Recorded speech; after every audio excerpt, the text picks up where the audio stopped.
어떻게 할지를 여호와께 물으라. 어떻게 할지를 여호와께 물으라.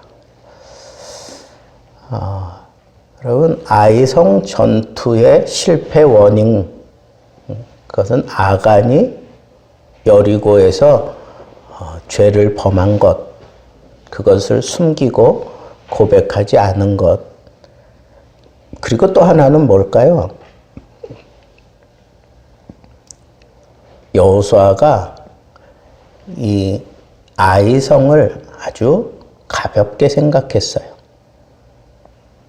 그리고 그 정탐꾼을 보내서 그 아이성을 살펴본 결과 숫자도 얼마 안 되고, 그리고 여리고에 비하면 너무 형편없이 작은 성이기 때문에 그냥 그들의 말대로 몇천 명 안 보냈어요. 그런데 아주 보기 좋게 패하고 돌아왔잖아요. 그리고 하나님 앞에 땡깡 피듯이 이제 그제서야 하나님 앞에 막 기도하고 그러는 모습을 보여주었어요. 근데 하나님이 오셔서 여호수아를 격려하시고 그 실패했던 자리에서 일어서게 만들어 주셨잖아요. 그런데 이런 여리고 성이 무너지고 아이성이 무너지고 난 다음에 그 가나안 땅이 이제 막 냄비 끓듯이 막 끓기 시작하는 거예요. 그러니까 그 소문이 막 퍼져가기 시작하고, 여리고가 무너졌대, 아이성도 무너졌대. 자, 그 다음에 이제 어딜까? 이제 그들의 행로를 보면 이제 우리에게 오지 않을까? 막 그러면서 두 가지로 이렇게 나뉩니다. 하나는 이제 자기들끼리 연합해서, 그죠? 연합해가지고 이제 이스라엘과 우리 맞서 싸우자 하는 그런 부류가 생겼는가 하면, 오늘 본문에 등장하는 이 기브아 족속들은 아니다. 우리는 싸워봐야 상대도 안 된다. 그러니까 어떻게 해서든지 우리는 저 이스라엘과 화친을 해야 되겠다. 그렇게 이제 얘기를 한 거예요. 근데 기브아라고 하는 곳은요, 중심 도시고 그 다음에 위성 도시처럼 거기 또 붙어 있잖아요, 그죠? 몇 성이 함께 거기 네 성이 함께 있었던 것을 우리가 읽었는데, 이 기브아 사람들이, 그러니까 이 사람들은 이제 가나안 7족속 가운데 히위 족속에 속한 그러한 사람들이에요. 그런데 자기들이 꾀를 냈어요. 꾀를 냈어. 어떤 꾀를 냈어요? 자기들이 가나안 사람들이 아니고 먼 지역에서 이렇게 온 것으로 그렇게 위장을 해가지고 여호수아와 이스라엘 그 족장들, 그 장로들을 이제 속이고 마침내 화친을 맺게 됩니다. 그런데 이상한 소문이 들려오는 거예요. 이 사람들도 가나안 사람이다 하는 소리를 들었어요. 근데 그걸 언제 확실하게 이제 확인합니까? 이스라엘 백성들이 3일 동안 계속 이제 정복의 행군을 해요. 근데 3일째 되는 날 보니까 그 성에 도착했는데 거기가 바로 이 기브온 사람들의 성이었어요. 그러니까 다 깜짝 놀란 거죠. 근데 백성들이 실망을 했어요. 백성들이 원망하기 시작하는 거예요. 하나님은 분명히 이 가나안 족속들을 다 진멸하라고 했는데 이게 뭐냐고. 그러면서 이제 막 원망을 하는 거예요. 근데 난감한 거예요. 이 족장들이, 장로들이 이제 난감한 거. 왜? 이 사람들을 살려주기로 그렇게 약속을 했단 말이에요.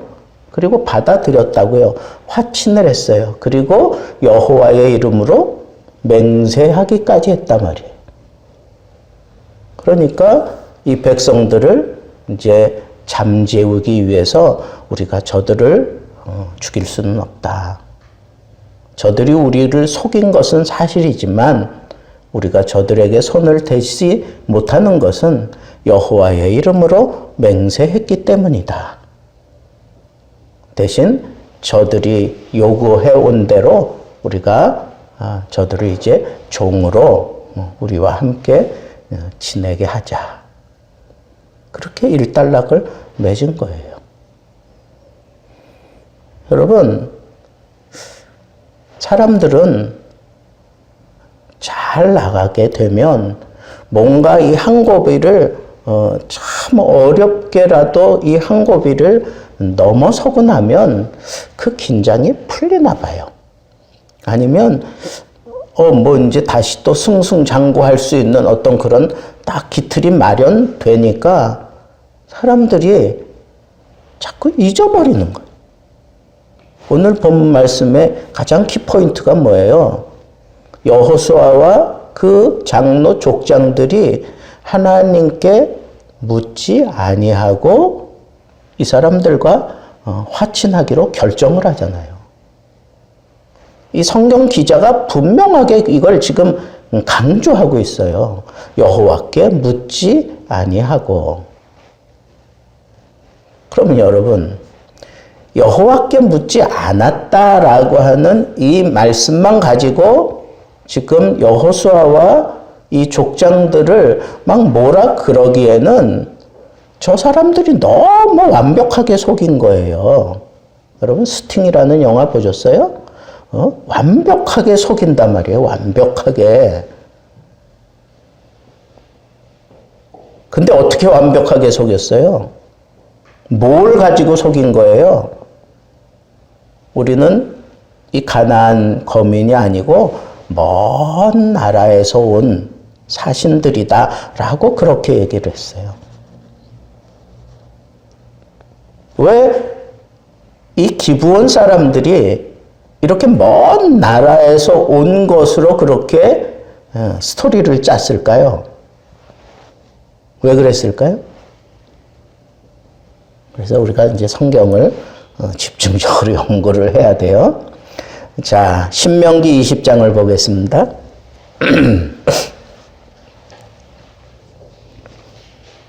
신명기 20장 10절부터 한번 봅시다. 이 신명기는 뭐예요? 모세가 마지막으로 이제 가나안을 향하여 가는 그 백성들을 위하여 설교한 내용이라고요. 고별 설교한 내용이에요. 근데 하나님의 말씀을 재차 선언하는 그런 의미가 바로 이 신명기거든요. 자, 보세요. 너희는 이렇게 해야 된다라고 그렇게 가르쳐 준 거예요. 10절, 20장 10절. 내가 어떤 성읍으로 나아가서 치려할 때에는 그 성읍에 먼저 화평을 선언하라. 그 성읍이 만일 화평하기로 회답하고 너를 향하여 성문을 열거든 그 모든 주민들에게 내게 조공을 바치고 너를 섬기게 할 것이요.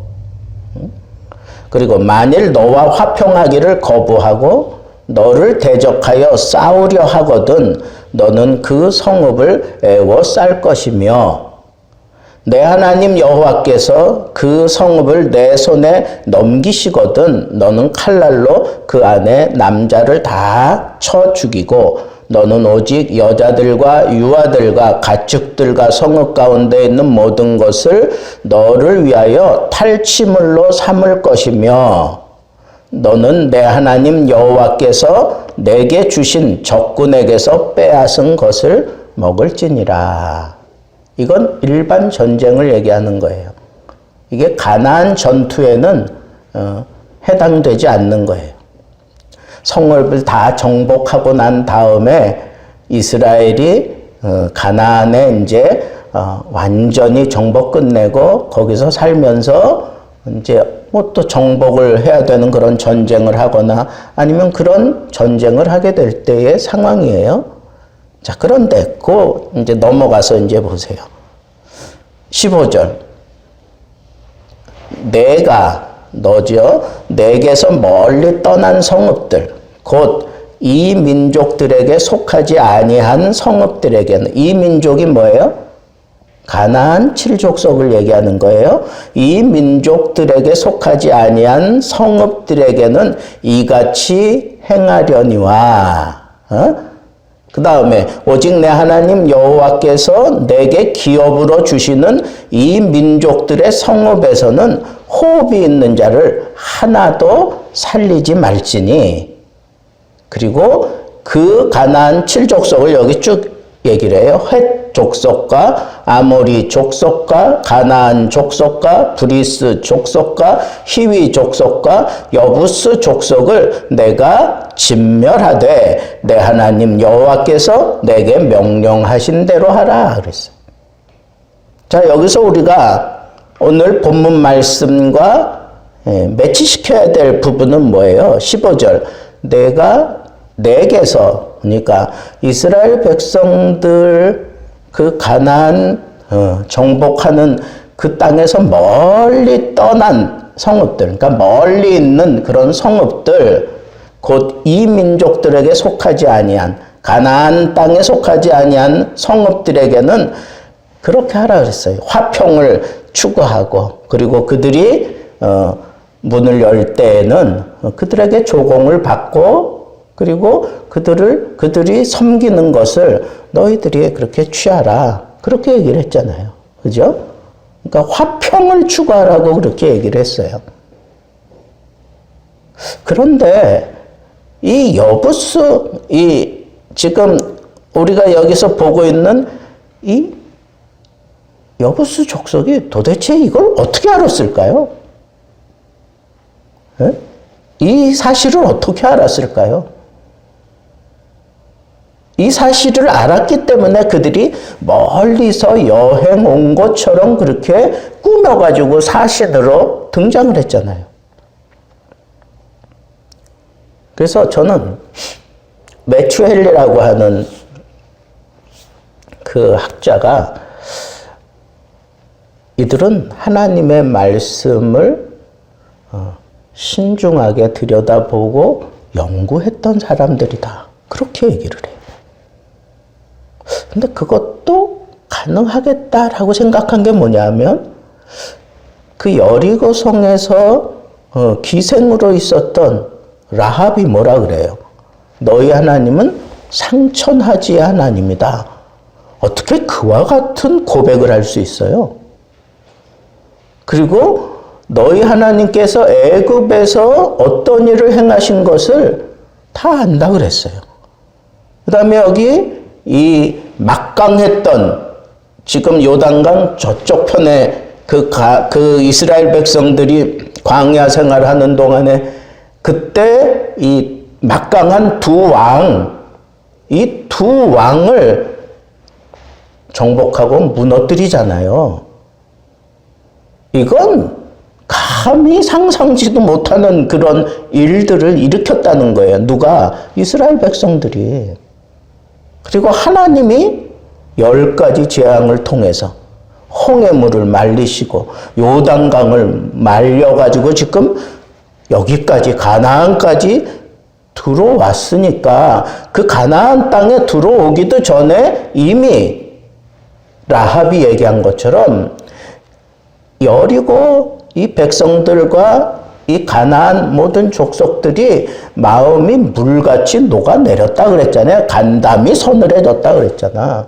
근데 이런 사람들이 그저 들려오는 그런 소리만 듣고 그렇게 알았다라고 생각하기에는 너무 지금 정확하게 이게 꿰고 들어왔단 말이에요. 그죠?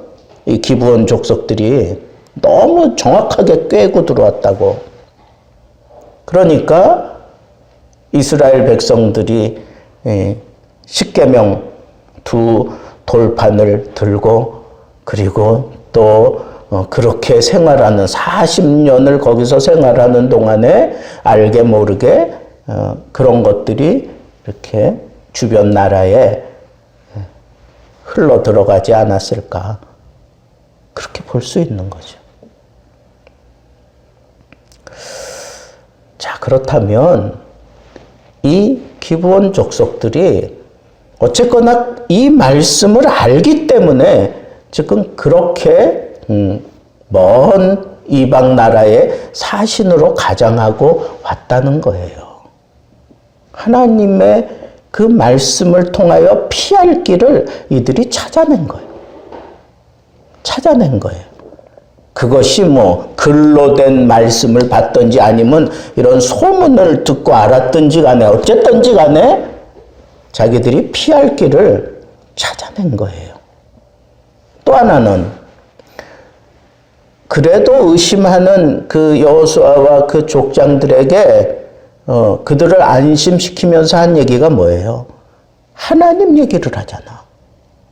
너희의 하나님 여호와께서 애굽에서 행하신 일, 그 다음에 막강했던 그 두 왕 진멸한 일, 그것 때문에 우리는 하나님을 경외하는 마음으로 지금 여기까지 사신이 되어서 찾아왔다고 그렇게 얘기를 하는 거예요. 하나님을 얘기하잖아, 하나님을. 그러니까 여호수아와 그 족장들이 더 이상 얘기도 안 했어요. 그리고 그냥 화친을 조약을 맺었어요. 자, 오늘 본문 말씀을 통해서 우리는 이 세상 살아가는 지혜가 필요하다. 예수님께서 그 제자들을 이렇게 파송할 때 뭐라 그래요? 너희는 비둘기같이 순결하고 뱀같이 지혜로워라. 그렇게 얘기를 했어요. 우리가 이 세상 살아가는 동안에 예수 믿는 사람, 세상 사람들이 볼 때에는 착한 사람이라고 생각해요. 예수 믿는 사람, 순결한 사람이라고 생각해요. 예수 믿는 사람, 그죠? 바보 멍청이 같이 그냥 그런 사람이라고 생각을 해요. 그래서 예수 믿는 사람들을 우습게 본다니까, 세상 사람들이. 근데 어떤 목사님은 이 비둘기같이 이건 순결을 상징하는 거라면 뱀은 뭘까요? 뱀은 전략이래, 전략. 세상을 살아가는데 필요한 그 전략. 그 전략을 가지고 살아라, 그런 뜻이래요. 뭐 그렇게도 해석하고 저렇게도 해석하는 그런 사람들이 있는데 어쨌거나 이 말씀도 우리가 잘 받으면 좋겠다. 이 세상 살아가는데 예수 믿는 사람들은 그렇게 평이 나 있어요. 그죠?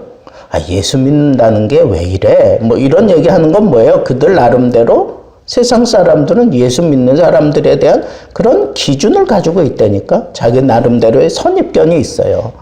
근데 그 선입견이 정결한 사람, 순결한 사람, 그리고 바보같이 착한 사람, 뭐 대충 그거잖아요.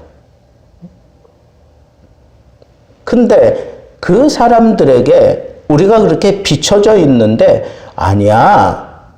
내가 예수 믿어도 나도 아주 독한 사람이야. 나도 그냥 악착 같은 사람이야. 나도 너희들처럼 뭐 이빨 내들고 막 싸울 수 있는 사람이야.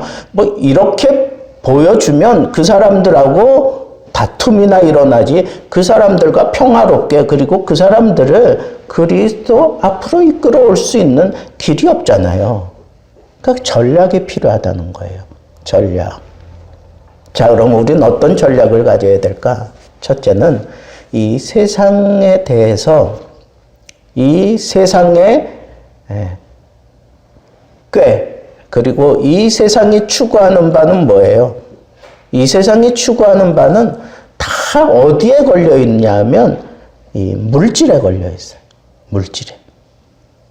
물질에 걸려 있어요. 그래서 지금 나라가 공산주의와 그다음에 자유주의로 나뉘어져 있잖아요.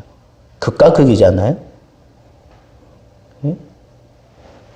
근데 이 공산주의는 우리가 다 동등하게 나누면서 살자. 슬로건이 그건데, 자유주의는 뭐예요?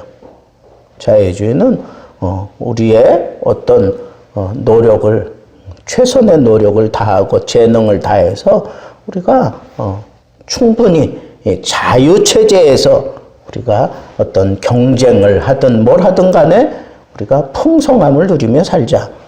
그런데 이 자유를 선택한 사람들, 민주주의를 선택한 사람, 그런 나라들은 다 부자야. 다 제마다 그만큼 잘 살아. 근데 공산주의는 그것이 선포되고 난 이후 이 공산주의를 표방한 나라들은 다 못 살아.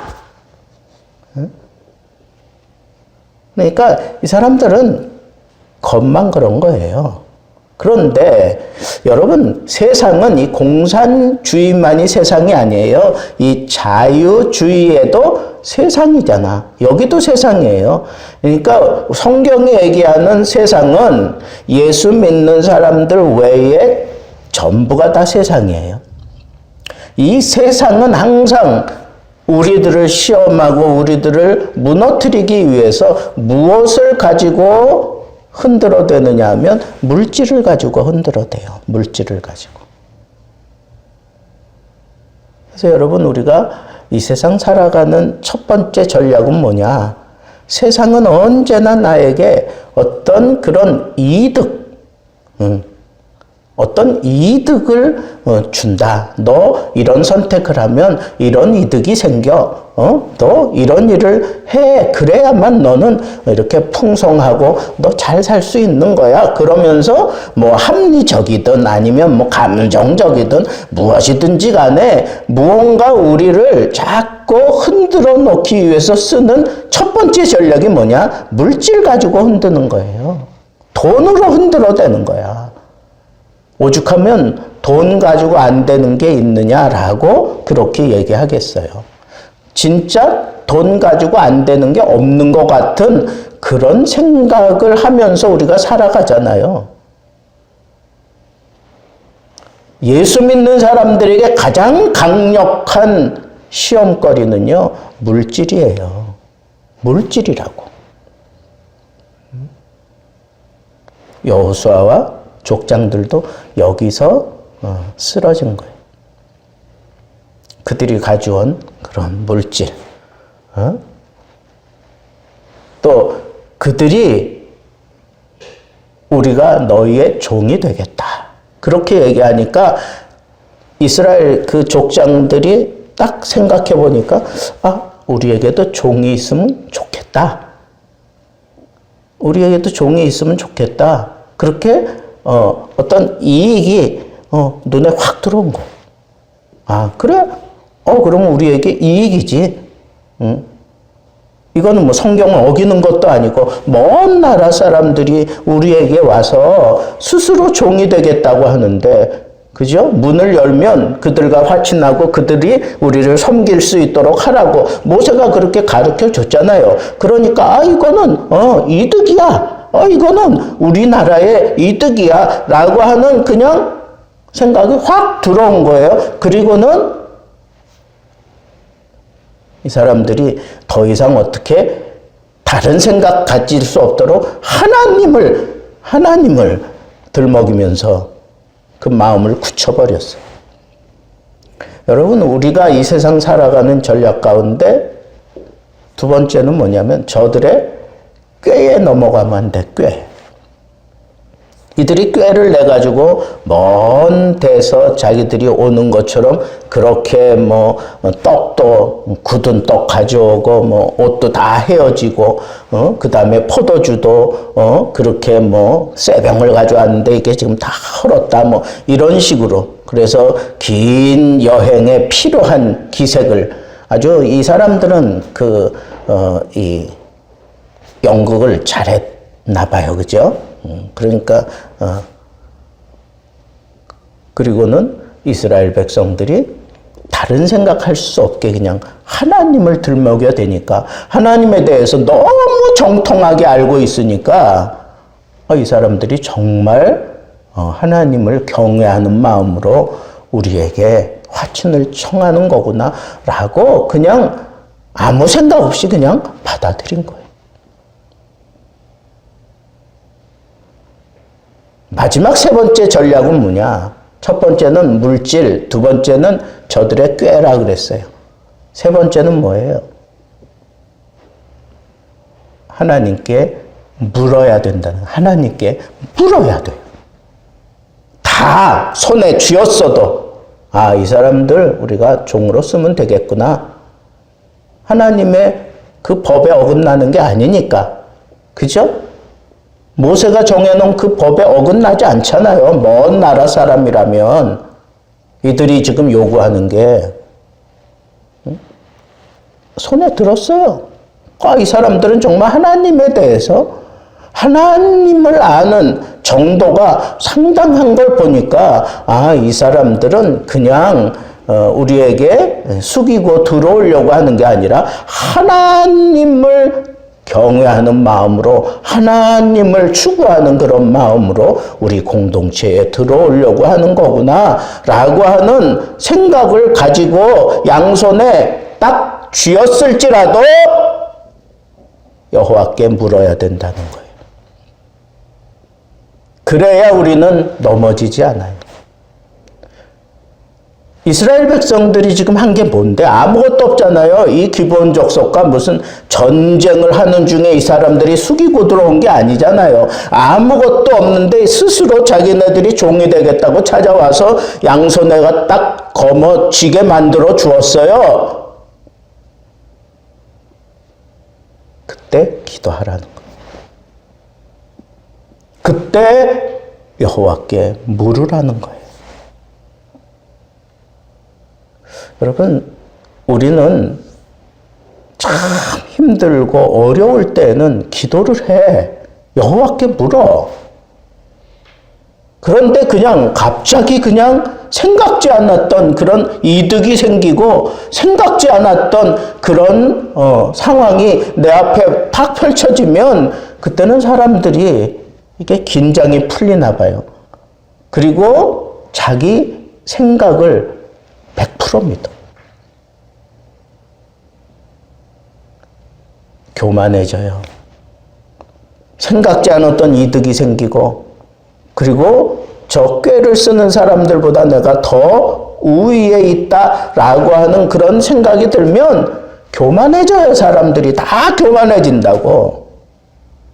그래서 내 뜻대로 그동안 내가 지금 뿌려놓은 게 얼마야? 그러면서 내 생각대로, 내 의지대로, 내 판단대로 그냥 결정을 해버리고 만다고요. 그래서 실패하는 거예요. 오늘 말씀의 키포인트는 바로 그거예요. 다 가졌어요? 그러니까 기도해야 돼. 생각지 않은 그런 이득이 생겼어요? 나를 보지 말고 하나님을 보세요. 눈을 들어 하나님을 보시고, 하나님 이게 웬 떡입니까? 이거 먹어도 되겠습니까? 하나님께 물어보세요. 하나님께.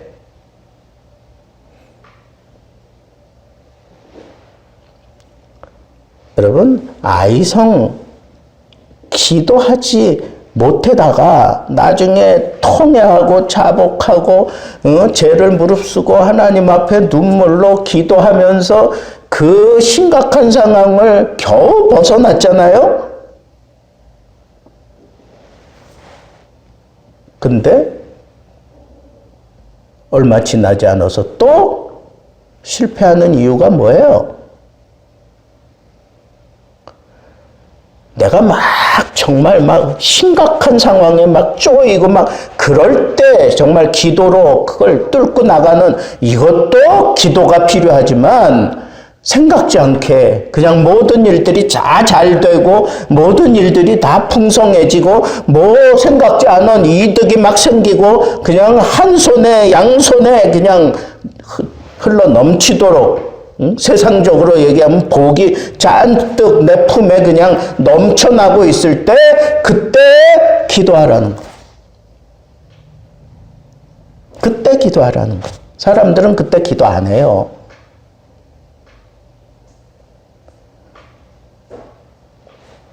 오늘 말씀, 이 한 말씀만 딱 잡으세요. 우리가 이 세상 살아가면서 우리도 세상 사람들과 다를 바가 없어요. 이스라엘 백성들 가운데 그래도 율법을 알고 그래도 하나님 앞에 씨름하며 기도하고 그래도 영적으로 살아간다고 하는 그런 장로들, 그런 족장들, 그리고 여호수아가 무너졌던 이 자리는 우리들은 얼마나 더 쉽게 무너지겠어요? 잘 나갑니까? 잘 풀리는 것 같아요? 그래서 막 양손에 거머 쥐었습니까? 그때 딱 생각해내세요. 기도하자. 여호와께 묻자. 여호와께 묻자. 앞으로 우리 교회가 웬일인지 요즘 저는 그런 생각들이 자꾸 많이 들어요. 막 생각지 않았는데 막 택배가 오는 거야. 막 택배가 와. 똑같은 게 지금 계속 와요. 우리는 어디다가 손 벌린 적도 없고 누구한테 뭐 달라고 그런 적도 없고 뭐 이거 뭐 자랑해보지도 않았어요. 뭐 이런 거 왔습니다. 자랑 안 했어.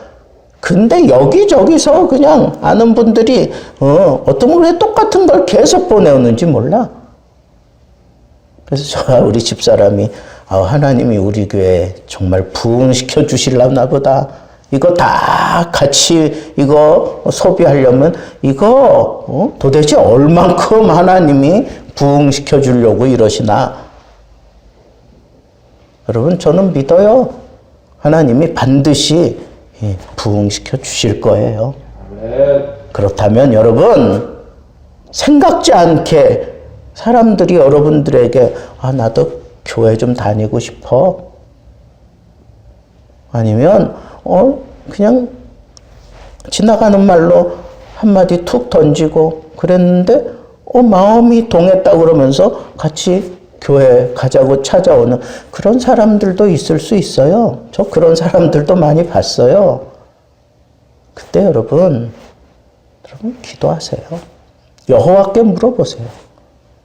하나님, 이 사람을 나에게 생각지 않은 이런 분을 나에게 보내셔서 이렇게 교회로 인도해 가는데 하나님, 내가 어떻게 해야 됩니까?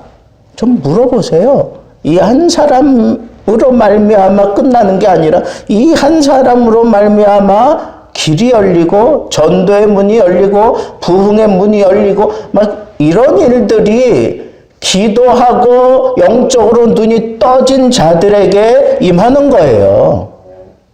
그러니까 여러분 모든 부흥의 역사도 천리길도 한 걸음이잖아요. 한 사람을 통해서 하나님은 큰 역사를 이루시고야 마는 분이잖아요. 그러니까 여러분 좀 기도하세요. 못한다고 안 된다고 지금은 그런 때가 아니라고 그런 생각으로 내 머리 꽉 채울 게 아니라 정말 염소똥같이 떨어지는 그 빗줄기 그 한 방울 때문에 쩍쩍 갈라지는 이 흉년으로 말미암아 쩍쩍 갈라지는 그 토양이 뒤집어지고 바뀌는 거예요. 여러분 3년 6개월 동안 비가 안 왔어요. 그러다가 하나님 앞에 기도하잖아요. 엘리야가. 그리고는 올려보내잖아요. 야, 너 저 높이 올라가서 뭐가 일어나나 보라고 가서 봤는데 아무것도 없다고. 또 올라가 또 올라가 또 올라가 계속 기도하면서 그러잖아요. 그러다가 뭐라 그래요? 이 주먹손, 어린아이 요 손바닥만한 구름이 하나 일어났습니다. 그러니까 엘리야는 그 구름 한 조각 그거 보고 장대비를 봤잖아요. 그래서 빨리 내려가라고, 왕을 빨리 내려가라고 막 그러는 동안에 막 장대비가 쏟아붓잖아요. 3년 6개월 동안 오지 않던 비가 그 기도, 엘리야의 그 기도 때문에 하늘에 문이 열리고 장대비가 쏟아졌노라고 야고보 기자가 그렇게 우리에게 증언하잖아요. 여러분, 생각지 않았던 한 사람, 생각지 않았던 어떤 한 사건, 생각지 않았던 어떤 그 한 조각의 마음, 그런 것이 생겼을 때 기도하세요. 여호와께 물어보세요.